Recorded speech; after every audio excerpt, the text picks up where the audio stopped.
So I'm still Madeline. I hope this is recording properly.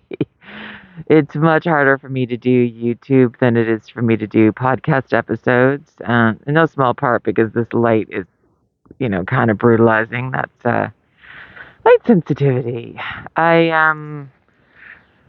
I think I'm going to have to go public sooner than later, like fully public. Obviously, I've been public for a while. I don't know how long I survive after that, especially as sick as I have been, what with the stink and the mast cell activation, and I can't get help. But today's, or yesterday's, I guess, it's the middle of the night, appointment or whatever, suite inspection, just once again highlighted ableism, and that it's with BC Housing in a building for seniors and persons with disabilities. And it just can't even. I outlined that in the most recent episode. I Need a Christmas Miracle, and then there's like the stink, and there's a stink update after that. That's what I've been calling it, with the downstairs apartment venting into mine, which is a serious health risk, and I can't get them to take care of it. And like the measure of ableism and so much of what was said to me, and again, not going to repeat it, it's in the podcast, it's got me really thinking about how do we begin to have anti-bias training, to have accessibility training, if we don't have a common definition of what ableism is, and one that does not pejoritize that word. It's an education word, I think will be more helpful. So what the hell do I mean by that? So what if ableism is about the entrenched bias that we all come with? Ableism is taking an abled view on a person's disabled experience. And that can be from an able person to a disabled person. That can be from a disabled person to a disabled person. Could be with different diseases or disabilities. It could be with the same disease or disability, and you have different abilities. Basically, it's about people not listening. Simply coming from their perspective. And in the podcast, I've talked many, many times about Antonio Damasio's uh, uh, what he said around that we are feeling machines that think. And part and parcel of that, of course, is that we believe we're thinking machines that feel. So we believe our experience is the empirical experience. And until you understand that you are a feeling machine that thinks, then there is no chance of communication bridge being built. So ableism, to express ableism, to have conversations about it, and to express it, to what am I trying to say here? To identify ableism, whether it's in yourself or in somebody else, I don't believe can be, the whole animals at the zoo throwing poop at each other experience. It has to be, this is what's happening.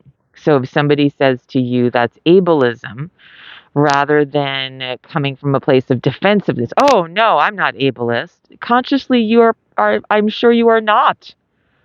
But we've been we've been drenched in this ableism, in this disability bias, in this disability prejudice, in this like, oh, that's not me, that'll never happen to me, if they must have done something wrong, maybe if I vision board, if I do my affirmations, if I pray, that will never happen to me, my karma is good. But if we step away from all of that, if we recognize that because we are feeling machines that think, and that can be wonderful, empathy can be wonderful, but it can also leave us vulnerable to bias. And unless and until we address that, nothing changes. So if somebody says to you, I experience that as ableism, or says that's ableist, and you have a moment of a pang, that's perfectly normal. It's perfectly normal.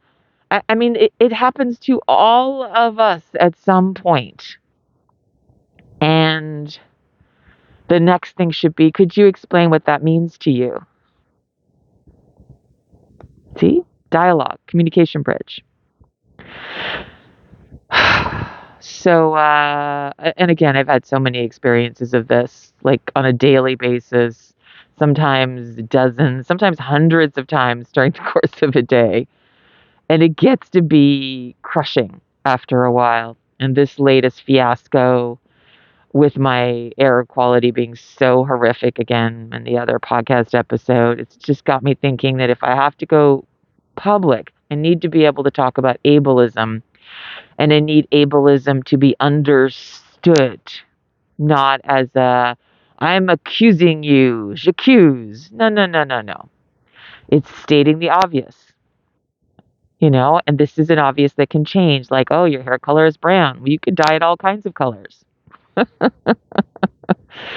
like that was ableism. And let me give you an example. I have a friend who is vision impaired. And obviously, I do not consciously come from an ableist place, but that didn't stop my knee jerk reaction when he needed something, when he needed a direction described of saying over there. Now, I think if you stop and think about it, the direction over there to a person who cannot see is the most singularly ridiculous way of describing that. But I, as a sighted person, that is the first thing I reached to. And it took a while for me to consciously remember. It was not, I mean, he very kindly and gently kept saying again, what does over there mean? Right, left, forward, how many steps? What does that mean? Um, and so eventually I learned to step away from my experience of a direction and describe it in a way that was useful to him. Now, am I some evil person? No. Like, I came from my experience. And even though I consciously work to understand other people's experience of the world, there are times in which it's going to be a knee jerk reaction. I hope that explains it a little bit. It's a lot more, but I just wanted to try to lay down something as I'm awake in the middle of the night going, is this craziness with the air going to be what kills me? Going public with my body beleaguered by the air situation? I mean, going public is not a great idea, and I don't have enough time to prep for it. I don't know if the GoFundMe money is going to stretch past Christmas or to Christmas at this point. And nobody's going to donate in January. That's just not a thing. So definitely still need a Christmas miracle. But I want you to just start thinking about that. That if you say to yourself, in what ways might ableism be influencing my interactions, what I say, how I treat people, how I come at them? It doesn't mean you're a bad person. It just means you're a person. And how do you understand a different perspective if you don't put into your brain to ask questions? If you don't self-recognize that we have as a society been drenched in this for centuries, and we don't magically step out of it because we consciously say, "Oh, I don't want this to be a thing." You have to go, "Oh, I don't want this to be a thing," and then do the work. Like when you develop a muscle, you have to work at it. So that's my first attempt to explain it. And I'm kind of practicing here because I think when I go fully public, I'm just to get even reporters to step away from their own ableism of, well, nobody wants to hear disability stories, which I've been told again and again, oh, editors shoot it down because they think nobody wants to hear it. And I know the Canada Land episode I was a part of was the most talked about that year. The Tai article, the first one, was the fifth most talked about in the heart of COVID.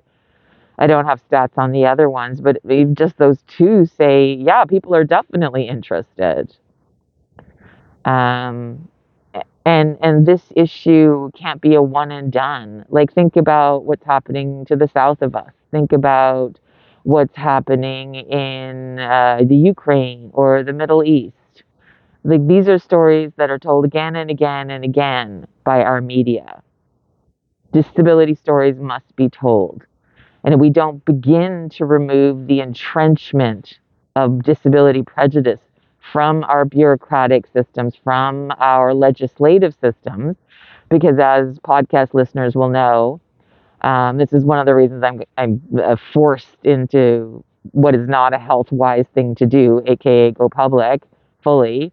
Um, that there is no legislative way for me to pursue a human rights tribunal case and or a provincial or federal Supreme Court charter challenge and the ombudsman. All of these bodies say that the fact that I'm being death marched off a cliff due to lack of supports, both on my disease and for disability assistance, is political. And the economic bias that says, oh, we don't have money for this, and the siloing that that entails, because you're looking at one area like the provincial ministry of social development and poverty reduction, which facilitates persons with disability assistance, PWD assistance, is siloed from the Ministry of Health in a whole bunch of ways, but one of them is economic. So the lack of supports in SDPR is shown in Ministry of Health. It would be shown if there was an economic reckoning as a dramatic expense. But because that's not happening, then there gets to be oh, well, there's no money. But it's like, but you're spending like 3, 4, 5, 6, 7 times more. If anybody out there is a researcher, there was an article, and I believe it was in the Courier, but I honestly, I don't know, it could have been in the Georgia Straight, it could have been in something else. Way back when the previous administration, that would have been the Liberals, the previous party, had taken away halfway houses for persons with mental illness, and they almost all of them ended up on the streets. And this reporter had done an economic accounting of it, because again, that expense went from province to civic. It went from $50,000 a year provincially to something like $1 million a year per person. So $50,000 a year per person to $1 million a year per person. And I said to somebody who was sort of in this realm, like, does that sound accurate to you? And they said, yeah, it sounds about right. Because you're talking about police, you're talking about emergency rooms, you're talking about forcible commitment, like on a regular, sometimes daily basis, you're talking about imprisonment. You're talking about a host of ways in which this was just, and when I say dramatically expensive, that's what I'm talking about. Crazy, over the top. So if you're talking about wanting to protect our healthcare system, then dude, persons with disability having like baseline adequate supports, both in money and in supports actually being covered at what they cost, not like, 1/4 of what they cost with no way to fill in the gap. Again, disability bias, ableism.